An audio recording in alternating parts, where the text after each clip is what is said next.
All right, guys, I'm gonna go ahead and ride this to the max speed. I'm gonna go ahead and put it on sport mode, and you guys can go ahead and see here. I'm gonna go to the app. I'm just going to go ahead and go to settings here and see the other options that what else I can do with this Segway X160 Dirt. And you can see here, there's optional on the sport mode, and I'm gonna go ahead and take it for a ride.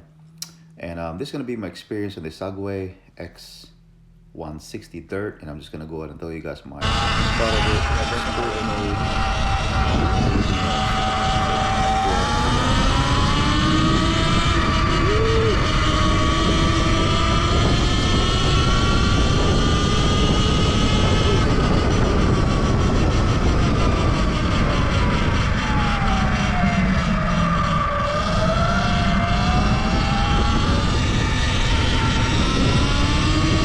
Getting about 33, 40 kilometers, 49 kilometers.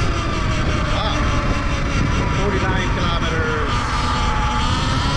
from this one. So I'm gonna go ahead and put it back in sports mode. Alright, I go back to sports mode, guys.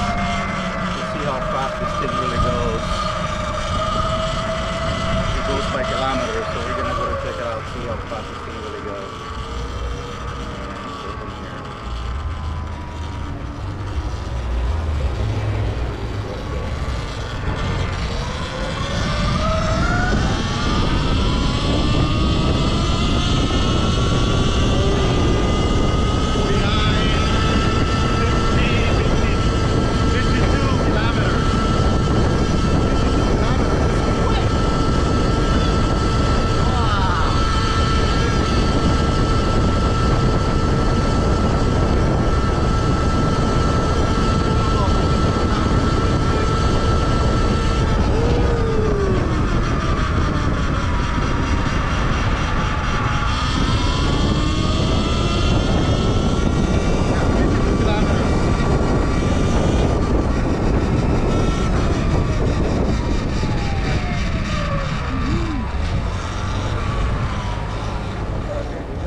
You guys can go ahead and see. Actually, to ride it to the max speed, and actually did what 34.7 miles an hour. I feel like I did 35 miles an hour. But anyway, guys, I weigh about 195 to 190, and I'm like 6'1", and you can see here riding around this 160 bike. It's not bad. I actually enjoyed it. So just letting you guys know here. I just want to say thank you for watching. Don't forget to subscribe, like, and share. You can see more video riding in a soft sand and also with my son, and more videos to come.